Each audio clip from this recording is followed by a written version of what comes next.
Pilpres Amerika Serikat 2020 yang memenangkan Joe Biden lalu, kepercayaan pemilih Partai Republik di Amerika Serikat terhadap integritas pemilu menurun. Laporan pelecehan dan intimidasi terhadap pemilih dan panitia pemilu bermunculan pada pemilu paruh waktu di Amerika Serikat. Selengkapnya laporan dari jurnalis VOA Randy Wicaksana dari salah satu TPS di Manhattan, New York.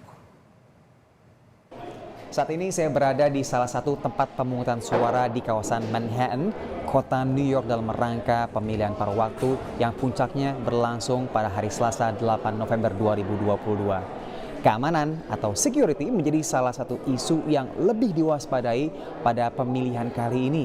Salah satu asal muasalnya adalah saat pemilihan presiden Amerika Serikat pada tahun 2020 lalu yang memunculkan gelombang protes dari warga yang mempercayai bahwa hasil pemilihan tersebut adalah tidak akurat. Keraguan atau ketidakpercayaan tersebut ternyata masih bermunculan sampai dengan saat ini. Berdasarkan sebuah survei yang dilakukan oleh Associated Press dan juga NORC Center for Public Affairs Research menyatakan bahwa ada 45% dari pemilih Partai Republik yang tidak mempercayai hasil dari pemilu ini akan akurat. Sementara itu, sebanyak 58% dari para pemilih Partai Republik masih mempercayai bahwa hasil pemilu tahun 2020 lalu yang dimenangkan oleh Presiden Joe Biden adalah hasil yang tidak sah. I've been very concerned about the outcome of the last election. Don't feel like it was accurate or fair. And so I've just been going to commissioner meetings and trying to figure out, how I can get involved and make it as fair as possible.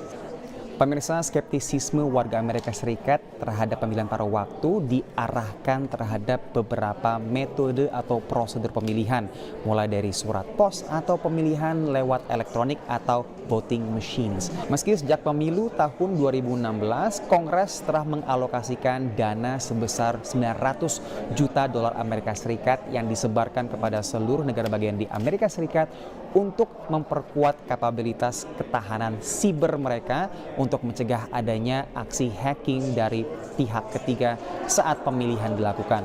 Namun nampaknya upaya ini masih belum cukup untuk membuat kepercayaan masyarakat Amerika Serikat terhadap keabsahan atau legitimasi dari sistem voting secara elektronik ini. I just have no faith in our current voting machines because I don't trust or believe in anything that we don't have complete and utter transparency to the software and the hardware. Selain keraguan yang bermunculan dari warga AS terhadap pemilihan paruh waktu kali ini, bentuk intimidasi dan juga pelecehan juga menjadi salah satu isu yang cukup muncul ke permukaan pada pemilihan paruh waktu kali ini.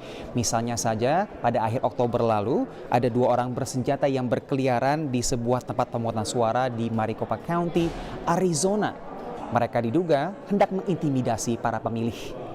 Bentuk pelecehan dan juga intimidasi tidak hanya ditujukan kepada para calon pemilih saja, bahkan juga ditujukan kepada para pejabat dan juga panitia pemilihan umum. Bentuk pelecehan dan juga intimidasi pun bervariasi, mulai dari pelecehan verbal, pelecehan secara virtual di sosial media mereka masing-masing, hingga ancaman pembunuhan.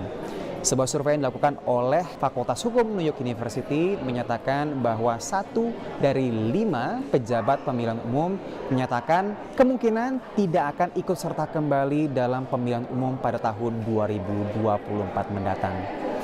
Melaporkan dari kota New York, Randy Wicaksana, VOA.